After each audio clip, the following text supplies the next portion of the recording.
what families might experience, supporting your loved one, and guilt. So this one is going to get pretty deep. I also just want to give you a quick trigger warning because I'm going to places I haven't gone to before in my videos. So if you're not feeling comfortable or safe or ready, just skip it. Just skip to another video. All right. So, according to the Journal of Behavioral Addictions, addiction in the context of a narcissistic relationship creates a unique and turbulent environment.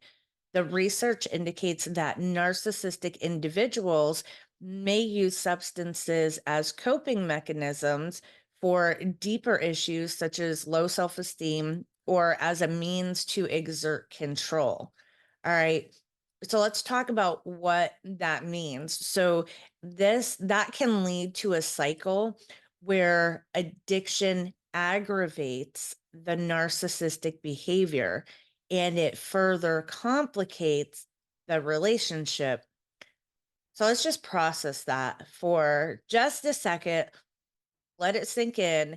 If you have a narcissistic individual and then we layer anything on top of it, right? So we've got a cake and it's got no frosting. And then we put the frosting on the cake, right? So the cake would be the person. We put the frosting on, that would be the narcissistic characteristics. And now we're going to throw a whole bunch of stuff on there. We're going to throw sprinkles and charms and whatever kind of blingy things all over the top of this cake. That would be the addiction. So, and it's not a pretty looking cake. It's a hot mess of a cake, all right? So we're just basically throwing every decoration. It's like a 5-year-old has decorated the cake. Okay. Enough about the cake. So that's basically what it looks like.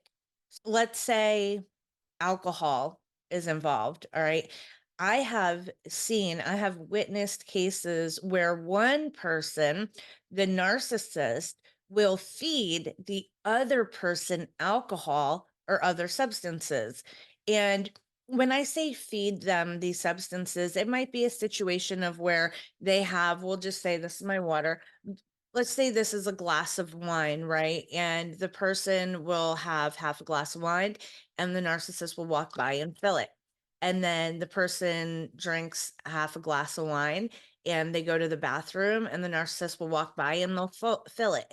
And they'll continuously do this, and the person, now they're getting a buzz. They don't even realize why their glass has never been empty.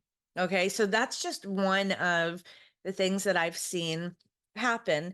The ultimate goal is to disable the target and remove their credibility.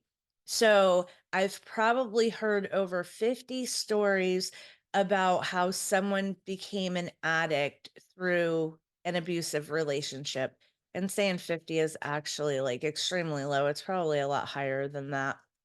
So, this typically happens after the target has been isolated from friends and family members. And so, for families in a relationship like this, it is absolutely heart wrenching. It is, it is horrific. It is terrible what you're going through as you're watching this happen, right? Their situation is bad enough. And now here you are almost on the other side of the screen watching, and there's nothing you can do. There's nothing you can do to stop it. All right, so let's talk about for families. Watching a loved one in a relationship like this is absolutely heart-wrenching. It is so difficult, and partly because you know the version of your loved one that existed prior to being in the relationship.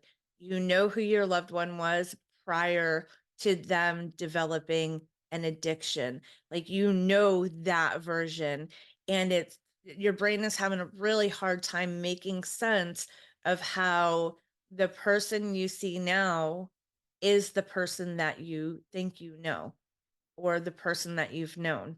All right. Then add the abuse layer on top of it.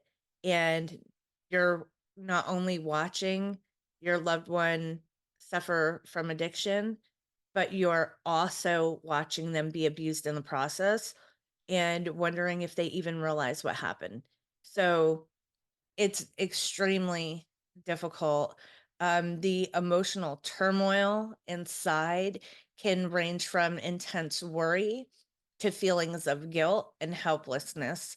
There was a study done by Miller and Rockwell in 2020, and what they found was that family members of people in an abusive relationship often experience chronic stress, which affects their own mental and physical health. And I agree with that research 100% and have witnessed those effects in people. So I've seen everything from chronically stressed siblings, parents, children of the target. I've seen kids removed from these situations and the level of mental and emotional as well as guilt that they feel for leaving the abused parent and families. Um, all they want to fix it, right? And there's this guilt because I can't fix it, and I abandoned my parent because I left, or um the family that's like, oh my gosh, that's my kid and I can't fix it, that's my brother or sister and there's nothing I can do. I feel helpless, I don't know what to do, and all we want to do is fix it, and we feel stuck and blocked. So many of you may be experiencing all kinds of emotions, including confusion, wondering, how did this even happen? Wondering, how bad is it really? Like, what's really going on? Questioning how it happened and how you missed the signs of it happening. Feeling guilt, like, oh, if only I had paid attention, I would have seen this sooner. How did I miss this? How is this happening right in front of me and I didn't even see it? Or I kind of thought that something was up and they moved, and there's so much that we look back on and beat ourselves up about, right? And on top of that, you might be experiencing anxiety, depression, a sense of isolation, because who do you share this with, right? Who do you go and talk to about what you're seeing or what you know? Depending on what you do for work, who do you go to? Do you go tell your friends, right? Maybe you're an attorney.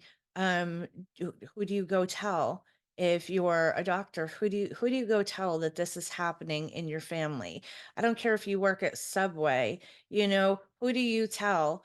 Because each job, each career, comes with its own line of, who do I tell? If I tell you, is this going to get out to the whole community? If I tell you, are you going to doubt my abilities to work? Are you going to see me differently? Are you going to wonder, like, what kind of family I came from? How could this be happening? We must be really screwed up, right? So there's all of these things where, and a lot of that is projection. Honestly, a lot of it is projection. It's things that we're thinking that other people might be thinking about us, but in reality, we don't know. And honestly, sometimes if you say something to somebody, they'll say, you know what? I understand. I have the same thing going on in my family. Because when it comes to any form of abuse, there is, every 10 seconds, there is some kind of abuse happening every 10 seconds. That's a lot. That's a lot of people. Just under the kids under 18, that's 864 kids every single day that suffer from some kind of abuse, right? So it might not seem like, a lot, like 865 a day spread out through the whole entire United States.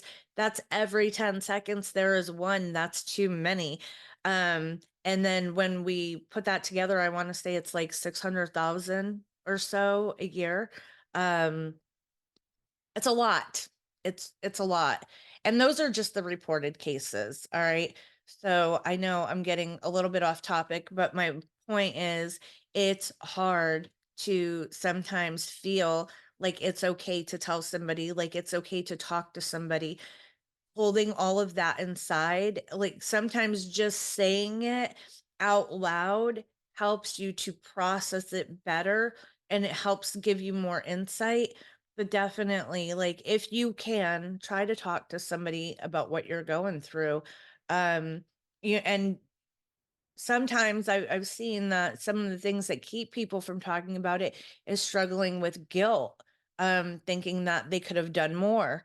And it's so important to understand that all of those things that you're feeling are normal, and you're absolutely not alone in this journey. Like there are so many families. That's why narcissism is like the silent epidemic. It's things that we're not talking about, and it's happening.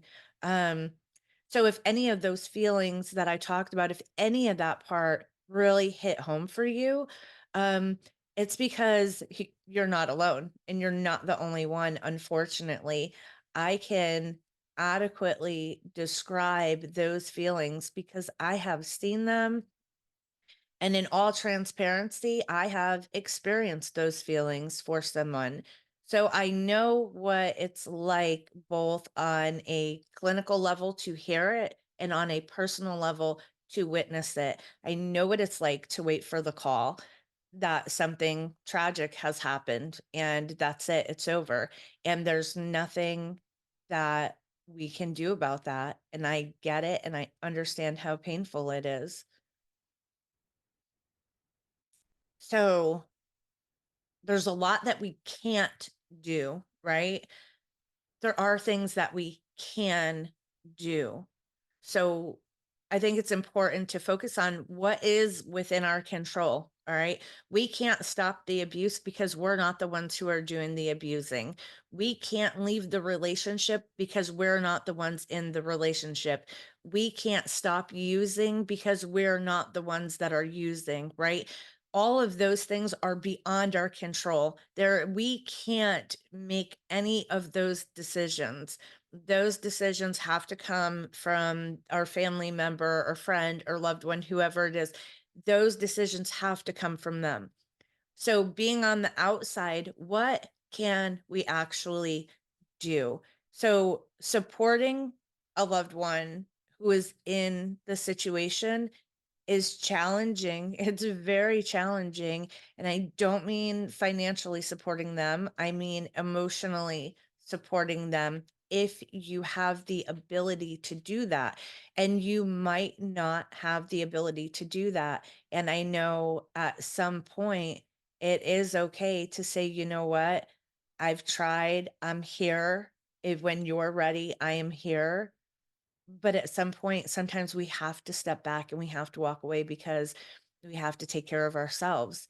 And when we're constantly chasing a change and we're constantly trying to force a change or trying to get somebody to see the light, um, we're burning ourselves out. We're not doing ourselves any good. And it's not helpful to have two people who are equally self-destructive in some ways, trying to fix an issue that the person directly involved can't even see is an issue at this point. All right. So it can be challenging. If you need to stop trying to interact, that's okay, right? It is okay. Knowing when to step back is so important for your own health, and setting healthy boundaries is also absolutely essential for your well-being. Educating yourself about narcissism and addiction is going to help you tremendously. Like it will be a very powerful tool. The more you know, the more informed you are, and the more you understand about the cycle and the process, the better off you're going to be. And hopefully it'll make your efforts more impactful, all right? Instead of feeling like I'm not getting anywhere all the time. And the truth is, no matter how much you learn, you might not get anywhere. But the more you understand, the more when you receive one of those responses, the almost the easier it is because it's like, oh, that's what that's about. Oh, they're projecting. Oh, they're having a trauma response. Oh, like it will click for you and it won't feel like you're just, being flipped off and told, I hate you, I don't love you, I don't need you. It'll feel different. All right. So there's nothing wrong. I say this all the time. Obviously, I'm biased about professional assistance, but there's nothing wrong with that. Get professional guidance, like therapy or a support group. There's got to be tons of support groups online. Just be careful in support groups that are not monitored because you don't want to absorb any other trauma or put any ideas in your head about things that could be happening that might not be happening. All right. So you want to make sure that you're in a safe space and can kind of vent, let it out and figure out. Because usually when we're feeling overwhelmed or we're feeling this crushing feeling, that usually stems from us feeling like we don't know what to do. We feel stuck, trapped, we're overwhelmed. And all of that is because we're just not sure what is my next step and how many times do I repeat the step. All right. So just yeah, when you're looking for groups and stuff, make sure that they feel good to you. All right. I don't want you to get into, I mean, obviously what I want doesn't matter. It's you, it's your life, it's your choice, but for your own health, it would be beneficial for you to not get involved in something that is constant negativity, right? So you want to look for things that lift you up, that provide with maybe some solutions or direction. Those are the kind of groups that you want to get involved with. All right. So let's talk about the guilt because I absolutely understand the weight of the guilt that you might be carrying, right? And it is vital to recognize that those feelings, even though they're difficult to feel, they are absolutely natural. It is a natural response. And focusing on self care and understanding that you cannot control everything is freaking key. It really is. Your role, like in this whole thing, could be very significant, but the decision to change ultimately lies within the person that you're trying to help. All right. We can't save them from their choices. We cannot force them into change either. And I know a lot of people struggle with this one, but the will to change, it absolutely has to come from within the person who needs to make the changes. And if you think about it, if we could love people into safety and out of addiction, we probably wouldn't have nearly as many um people suffering from addiction. We probably wouldn't have nearly as much self abuse as we have if it was possible to just love somebody out of it or will them out of it. And we can't. And I understand that there is a very strong desire to fix it. We want to fix it. It feels uncomfortable to us. We don't like seeing it. We don't like watching it. And we don't like knowing that it's happening, right? So even though there's that desire to fix so that you can get your loved one back, you can have the desire all day long, but at the end of the day, something has to happen to them. And I get it. Like, I understand wanting to like shake them into seeing what you can see. But I want you to imagine this. It's like being in a dark room, right? It's like shutting off all the lights. If I had a thing, I'd shut off all my lights. It's like being in a dark room with your loved one and say even the person who is abusing them, right? And you're standing in this room and there's no light and no one can see, but you have night vision. I hope you know what night vision is. You have night vision and you can see what is right in front of your loved one's face and they can't see it. All right. And some people, even if you take your night vision off and you put it on them, They're going to keep their eyes closed because they're still not going to want to see it. All right. And some of them know that something is off or something is wrong or they want to change, but they feel so much guilt and so much shame that they'd rather stay and suffer the abuse than to feel the feelings and make a change. And honestly, like, I am not here to shame anybody who stays in an abusive relationship, because I know it's not easy to walk away from someone who has convinced you, and I hate using the word brainwash, but I can't think of another word right now. That somebody who has like deeply convinced and ingrained in you that they are the only one who cares. They're the only one that's going to be there for you. And it is so common for the abuser to threaten to unalive themselves if the target leaves, right?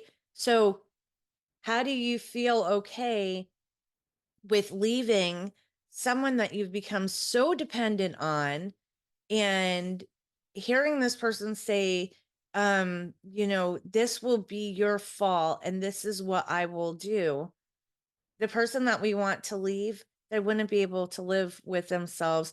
They would feel responsible for the demise of their partner, even though that person has been abusing them, even though it is not their fault, because they've been trained, this is what the abuser has been aiming for the whole time. And at the end of the day, it's a horrible situation to witness. It doesn't feel good to feel helpless. And this is one of those situations where all we can really do, honestly, is pray that something clicks for them and that internal will to heal is triggered. All right. So, as we wrap this up, I want you to remember, like, you do have strength and resilience. And when you're feeling that down, right? Because some moments you could be super like climbing up that hill. This is what I'm going to do today. I'm going to get this thing done. I think this is going to be the thing that makes a difference. And you get to the top and you get knocked off, right? That happens. It was better. And I wish that I had like a concrete, like, go in and do this and this will work. I've done everything from interventions to well checks and constant phone calls and DCF reports for adults, because you can do that, and CPS reports and everything, you name it. And sometimes it just doesn't work. Sometimes it's not within our control. When somebody chooses to change, it's not within our control. But I will tell you, if children are involved, that is something that we can absolutely step in and take charge of that situation and get the kids out of it and get the kids into a safe environment. That is that's a different topic. It's coming up. Stop child abuse. It's coming. Um, but that is something that we absolutely can do and must do. All right, that's it. Video's long enough. Probably too long. And but it is what it is, because this is important. All right. So I will more videos are coming. So stay tuned. Don't forget to like, subscribe, share with somebody who might need to hear this. And I really appreciate you watching.